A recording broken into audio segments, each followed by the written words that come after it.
Husband ఇంకొకరితో ఉంటారు, దొరుకుతారు. ఈ మధ్యలో చాలా చూస్తున్నాం, పోలీస్ వాళ్ళు కానీ ఎవరు కానీ ఒక అందరినీ టీం వేసుకొని వెళ్ళిపోయి భార్య తీసుకొని వెళ్ళి రూమ్లో పోయి కొట్టడం, విపరీతం కొట్టడం చేస్తారు. దానివల్ల నిజంగా న్యాయం జరుగుతుందా ఆ వైఫ్కి అట్లా కొట్టడం వల్ల, లేకపోతే ఇంకా వరస్ట్ అవుతుంది? ఆ టైంలో ఏం చేయాలి? అడల్టరీ అనేది ఒకప్పుడు సీరియస్ క్రైమ్.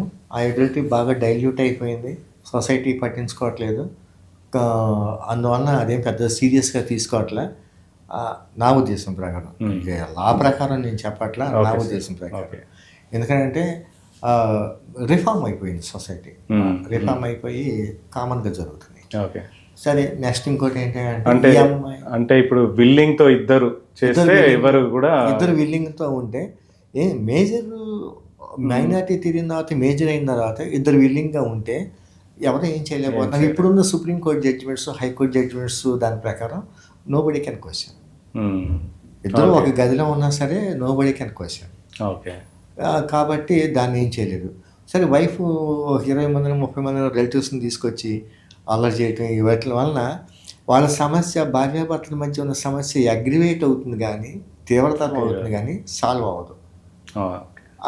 ఇక ఆ అమ్మాయి అలా చేసింది అనుకోండి, ఇతను అమ్మాయి ఇంటికి రాడు, అక్కడి నుంచి ఆ అమ్మాయి ఏమో కేసులు పెట్టుకోవటం, ఇతనేమో బెయిల్ తీసుకోవటం, లేకపోతేనేమో డైవర్స్ కేసు, లేకపోతే 498A కేసు ఏదో పెడుతుంది. ఆ పెడితే 498A కేసులోనేమో ఆటోమేటిక్ డైవర్స్ కాదు, బెయిల్, పోలీస్ స్టేషన్లోనే బెయిల్ ఇచ్చేస్తారు. ముందు నోటీస్ ఇస్తారు రమ్మని, తర్వాత కౌన్సిలింగ్ జరుగుతుంది. ఆ మీడియేషన్లో ఫెయిల్ అయితే కనుక అతన్ని, సార్ బాబు నువ్వు సూట్ కేసు తెచ్చుకో, మేమే బెయిల్కి ఇచ్చేస్తామని చెప్తారు. బెయిల్ ఇచ్చేస్తారు. ఆ తర్వాత కోర్టులో కేసు నడుస్తుంది, ఇయర్స్ టుగెదర్. ఆ క్రిమినల్ కోర్టులోనేమో వందల కేసులు ఉంటాయి. దీంట్లో 1 ఆఫ్ ది కేసు అవుతుంది. ఈ అమ్మాయికి ఏమో ఈ 498 డిసైడ్ అవ్వదు. ఈ అమ్మాయి ఏం చేస్తుంది, మళ్ళీ మెయింటెనెన్స్ కేసు వేసుకుంటుంది, ఇది డొమెస్టిక్ వైలెన్స్ యాక్ట్ కేసు వేసుకుంటుంది, సపరేట్ మెయింటెనెన్స్, ఇలా రకరకాల 3 రకాలు 4 రకాలుగా కేసులు వేస్తుంది. అవన్నీ టైం పడుతుంది. మెయింటెనెన్స్ అయితే ముందు ప్రిలిమినరీగా ఇనిషియల్గా మెయింటెనెన్స్ గ్రాంట్ చేస్తుంది కోర్టు. ఈవిడ మ్యాట్రిమోనియల్ ఇష్యూ, హస్బెండ్తో లైఫ్ లీడ్ చేద్దామని ఇష్యూ మాత్రం సాల్వ్ అవ్వదు. ఇంకా పబ్లిక్లో చేసేస్తాడు. అలాంటి కేసెస్ నేను చాలా చూసా. ఇంకా ఓపెన్ అయిపోయింది కదా, ఇంకా పబ్లిక్లో చేసేస్తాడు. ఇతను ఏమవుతాడంటే, ఎలాగో మనం కేసులు పెట్టేసింది కదా అని చెప్పేసి ఎవరితో అయితే ఇతనికి ఇంటిమేసీ ఉందో వాళ్ళతో పబ్లిక్గానే జరగటం మొదలు పెడతాడు. ఇప్పుడు ఏదో శ్రీకాకుళం, విజయనగరం దగ్గర ఏదో ఒక కేసు నడుస్తుంది కదా, సెలబ్రిటీస్, మన పేర్లు చెప్పడం బాగోదు, సెలబ్రిటీస్ నడుస్తుంది. ఎవరు ఏం చేయలేకపోతున్నారు. పోలీస్ స్టేషన్లో పోలీసులు చేయలేకపోతున్నారు, ఫస్ట్ వైఫ్ చేయలేకపోతుంది, ఏమీ ఎవరు ఏం చేయాలి, వాళ్ళు పబ్లిక్గా తిరుగుతున్నారు. అయితే ఇది ఇప్పుడు మనం ఒకవేళ సెంటిమెంటల్గా ఆలోచిస్తే ఇది తీరోలేని ప్రాబ్లం, ఇది అన్సాల్వ్డ్ ప్రాబ్లము. కాకపోతే ఏంటంటే, ఏదో రకంగా అందరూ ఈ 40 మందిని వేసుకెళ్ళి అక్కడ రుబాబ్ చేసే కన్నా ఆ ఫ్యామిలీ మెంబర్స్, ఈ ఫ్యామిలీ మెంబర్స్ని కూర్చోబెట్టి ఇతని బిహేవియర్ని కరెక్షన్ చేయడానికి ఎఫర్ట్స్ పెడితే బాగుంటుంది. కనీసం కొంతవరకు వీళ్ళిద్దరూ ఎలా ఫ్యామిలీ లైఫ్ లీడ్ చేస్తారనేది వేరే విషయం, కానీ చిల్డ్రన్ సేవ్ అవుతారు. చిల్డ్రన్ సేవ్ అవుతారు, వాళ్ళ ఫ్యూచర్ సేవ్ అవుతుంది, వాళ్ళు రోడ్డుని పడకుండా ఉంటారు, వాళ్ళ ఎడ్యుకేషన్ గ్రోత్ ఇదంతా బాగుంటుంది, బ్రాటప్ బాగుంటుంది. ఈ అమ్మాయి అతను రెక్టిఫై అవుతాడా, ఈ అమ్మాయి రెక్టిఫై అవుతుందా అనేది మనం చెప్పలేము, ఊహించలేము. కానీ కొంతవరకు ఫ్యామిలీని యునైట్ చేయొచ్చు, రక్షించుకోవచ్చు.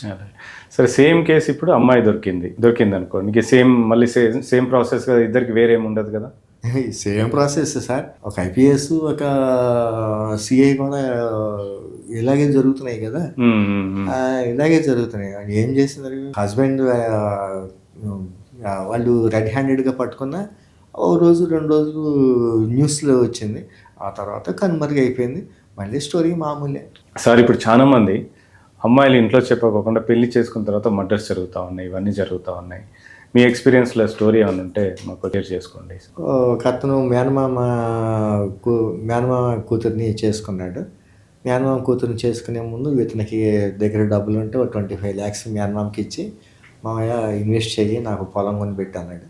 పొలం కొనిపెట్టంటే మేడ్చల్ దాటిన తర్వాత కొంచెం ఇదంతా 2005-2006, ఇంకొక 4 acres వస్తుంది, కొనిపెడతా అని చెప్పాడు. ఆ 25 lakhs తీసుకున్నాడు.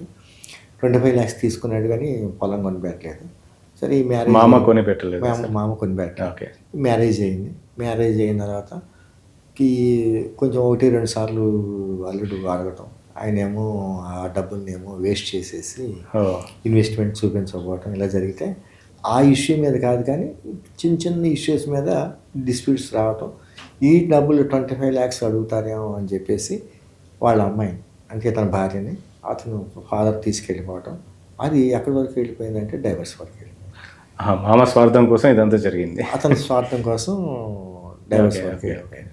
డైవర్స్ ఇతను ఎడ్యుకేషన్ కొంచెం తక్కువ, 10th ఇంటర్మీడియట్, ఆ అమ్మాయి బీటెక్ అయినప్పటికీ ఆ అమ్మాయి రియలైజ్ అవ్వాల. ఆ అమ్మాయి పెద్ద ఏం అందగత్తు కూడా కాదు, ఇతను కొంచెం బాగానే ఉంటాడు, అయినప్పటికీ రియలైజ్ అవ్వాల. అది డైవర్స్ కేసులో ఆ అమ్మాయి డైవర్స్ కేసు ఫైల్ చేస్తే ఆ అమ్మాయి డైవర్స్ కేసు డిస్మిస్ అయ్యింది. Okay. ఇతను విన్ అయ్యాడు కానీ ఆ అమ్మాయి ఏమో రాలేదు, జాయిన్ అవ్వలేదు. అలాగే విన్ అయినా ఇంకా విల్లింగ్ కాపురం చేయలేరు కాబట్టి అందుకు నేను చెప్పేది ఏంటంటే ముందు అండర్స్టాండింగ్ ఉండాలి. ఫ్యామిలీ అన్న తర్వాత ముందు అండర్స్టాండింగ్ ఉండాలి. ఇలాగా తల్లిదండ్రులు బిడ్డల యొక్క అమౌంట్ తీసేసుకుని ఇన్వెస్ట్మెంట్ చేయకుండా వీళ్ళ కాపురాలను కూడా పాడు చేయటం కరెక్ట్ కాదు. ఓకే.